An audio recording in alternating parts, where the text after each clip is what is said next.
So in this video, I'm going to share the treatment decision I was faced with when I was diagnosed with MS 10 years ago, or multiple sclerosis. I'm going to personally share why I chose not to take disease-modifying treatments, otherwise known as DMTs.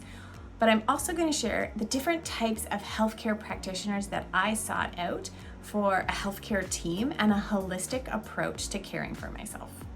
If you stick around, I'm also going to share an easy decision matrix that you can use to decide whether you're going to take disease-modifying treatments and lifestyle changes, or simply just lifestyle changes.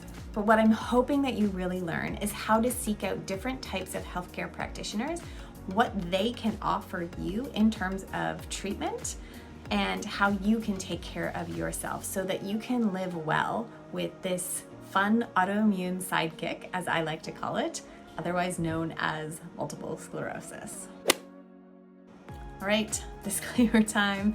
As always, I am not a healthcare practitioner, nor do I pretend to be. So please use this video as informational purposes, information resources only. Please seek guidance from your healthcare practitioner. If we haven't had the chance to meet yet, my name is Robin Pino. I was diagnosed with multiple sclerosis, or MS, 10 years ago now, and I am creating this channel to share resources, tips and tricks and strategies for living well. This video is specifically for my multiple sclerosis people. So in my diagnosis video, which I'll link here, I shared that there's 4 different types of MS, and because of that, there are different types of treatments. Something that I learned early on when I was faced with my diagnosis was that MS was going to show up differently for everyone. They actually call MS a snowflake disease because not 2 snowflakes are ever alike. And that's the same with MS. Everyone is affected differently. We face different symptoms, severity of symptoms. Some people face disability and severity of disability. So, to that effect, because we are all bio-individual, our treatment plans are also bio-individual. So by no means is what I'm sharing or how I take care of myself what I am recommending for everyone. I do hope that what I share, you can take a look at and say, ooh, I like that aspect, I'm gonna try that on for size. Or, ooh, I like how she made this decision, let me apply this to my life. So that is the purpose of this video. So after I was diagnosed, I was very public about my diagnosis. I shared on my blog and social media that I was facing this diagnosis, and I got lots of pieces of advice, which I absolutely loved because I got to try them all on for size to see what would work for me. I built an amazing team of healthcare practitioners, and I'll share that in a second in terms of who I have on my healthcare team and what I look to them for in terms of solutions. The MS Society of Canada actually featured me on their website. I'll put a link in the description below, and it's about living well with MS in a holistic way. And when we say holistic, it means like looking at so many different aspects of our life. I take care of myself because of different lifestyle changes that I made, and now it's just simply my lifestyle. I no longer see it as lifestyle changes, it's just this is how I live. So on the MS Society of Canada's website, there is a picture of me doing obstacle course racing. And one thing I said to the MS Society and they put on their website is this: tackle one area of your life at a time, because if you try to tackle every single one, you're gonna get overwhelmed. In my MS diagnosis video, I talk about how I focus on the 6 pillars of health. And that is nutrition, supplementation, movement, exercise, sleep, stress management, and reducing your toxic load. So if you try to tackle all 6 of those at once, it's going to be overwhelming and you're probably not going to stick with it. So that is my biggest piece of advice when looking for treatment plans and how to take care of yourself, is try one thing on for size at a time so that you don't get overwhelmed. All right, so let's talk about the healthcare team. Usually when faced with a diagnosis, you receive that diagnosis from a neurologist, or you're referred to a neurologist. Neurologists, great people to have on our team. Although I'm not a massive fan of allopathic medicine, there's a time and a place for it. And I go to see my neurologist for updates on MS research. I go to see them for updates on what is going on with disease-modifying treatments, understanding what advancements are happening within that world, because that is what they specialize in. I do not go to see them for, let's say, nutrition advice, because they're just not familiar with that. And they don't need to be. Sometimes we expect our practitioners to be very well-rounded, just not the reality. I really like working with naturopaths. I worked with different naturopaths over the course of not only my diagnosis, but even before. And I absolutely love working with them because they make nutrition recommendations, supplement recommendations, as well as lifestyle changes.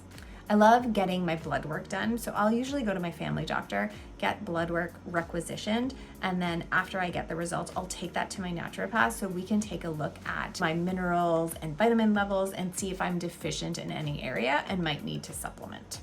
The next practitioner I love to work with is nutritionists or dietitians, depending on your preference. I absolutely love being able to work with practitioners who can make recommendations for nutrient-dense meals so that I am actually nourishing my body. I do believe nutrition is such an amazing part of our treatment plans or how we take care of ourselves. I think it's important to find someone that is well-versed in autoimmune disease. All right, the next practitioner I absolutely love is acupuncture. They're very well versed in traditional Chinese medicine and can make recommendations that you might not get from, say, a naturopath or a nutritionist. I remember working with an acupuncturist soon after my diagnosis, and I was trying to get 1,000,001 vegetables into my body. So I was eating a lot of raw vegetables and I was dealing with a lot of digestive issues, let's just say. And my acupuncturist said, based on your constitution, you need to actually warm up your digestive system. So there's no way you're going to be able to digest raw vegetables first thing. You need to warm up your digestion. You need to have ginger and cinnamon and turmeric instead of green juices. I made a simple change and my digestion improved. So I absolutely love working with acupuncturists, not only for the fact that you can have amazing acupuncture naps with needles in, and you can go to see them for different reasons. You might see them for stress management, you might see them for digestive issues, or I've had liver issues over the years, so I have gone to see them for different reasons. Acupuncture naps are absolutely the best and perfect for stress management and really calming your nervous system. Last but not least, massage therapist. As you are figuring out a movement or exercise routine that works for you, it's important to keep your body in tip-top shape so that you can function. Also, I have a desk job, so working at a desk means I have horribly tight upper body. So I go see a massage therapist for stress management and body management. If you're enjoying this video so far, I would really like it if you give it a thumbs up so that other people who are in the same boat as us, trying to figure out how to live with MS, can find this channel. All right, so let's talk about the decision to take drugs or not to take drugs. When I was diagnosed, it was 10 years ago, and there were certain disease-modifying treatments on the market. When I was offered those choices, I took a look at efficacy, I took a look at side effects, I took a look at how long they had been on the market, and I took a look at safety studies. And so when I actually was faced with the choice of taking a DMT or a disease-modifying treatment, the efficacy was super low and the side effects were many. So I did a quick risk versus reward comparison. I wrote out every single pro on a piece of paper and I wrote out every single con. And unfortunately for me, the cons outweighed the pros. So that was how I initially made my decision. I also reserved the right to change my mind. I have said over the years, even when I faced a relapse in 2022, this was 2.5 years after giving birth to my twins, I faced a relapse and I was talking with my neurologist and I said, okay, what are the disease modifying treatments on the market now? And I was offered new choices, but again, they haven't been on the market for very long. So the safety and efficacy is not something that is like a home run for me. So that is how I have made my decisions over the years, but I have always reserved the right to change my mind in case I want to start taking them, in case I am getting more relapses, which thankfully I have not had. I've only had one in 10 years. I watched a really good video when I was first researching everything to do with multiple sclerosis or MS. And I saw a doctor talk about DMTs as if you're dating. So you're trying them on for size, maybe you take them out on a few dates and then they're just not for you. So you decide to stop taking them. And he explained DMTs in that way, that you don't have to be married to a drug. You do not have to be married to a DMT. You can try them on for size. You don't have to actually marry a drug and be with it for life.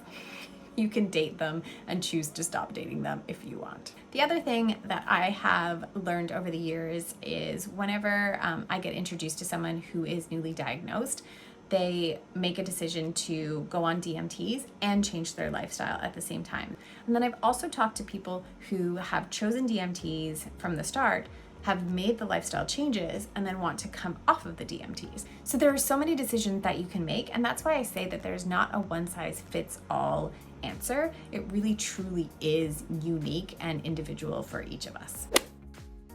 All right, so I promised an easy decision matrix that you could use to make the decision for drugs and lifestyle, or just lifestyle, if you are facing this decision for the first time or maybe reconsidering it.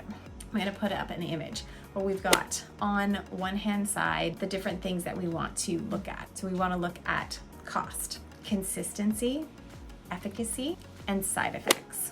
And then in your columns, you have the DMT you're considering, maybe DMT and lifestyle, or lifestyle only. So what is the cost? How much is it gonna cost for you to take the drug? How much is it gonna cost for you to take the drug and make certain lifestyle changes? Or how much is it gonna cost for these lifestyle changes? In terms of consistency, are you going to stay consistent in terms of taking a drug? Are you going to stay consistent in nutrition changes, sleep changes, stress changes? So you have to look at all of these options. The next one is efficacy. What research is out there that shows the efficacy of the drug or lifestyle changes? And then last but not least, what side effects are out there? So thankfully with drugs and studies and safety studies, we can see what side effects are potentially possible or potentially can happen when taking a DMT. And then what are the side effects of getting really great sleep? I'm laughing because there's not a lot of side effects in terms of this, but there potentially are. So let me use an example. If you are changing your nutrition, you have to be careful in terms of what restaurants you go to. So a side effect is that you may not get invited out for dinner with your friends anymore because you have to follow a fairly strict way of eating. So those are all the things that you want to weigh when you're making your decision. I hope this decision matrix serves you well as you make a decision for yourself. Thank you so much for watching. Don't forget to like, subscribe, or even share this video with someone who might be facing a multiple sclerosis diagnosis and are trying to figure out how to take care of themselves. And if you haven't had a chance to check out my first video around my MS diagnosis story, I will put it up in a second. Thank you so much for watching. We'll see you in the next video.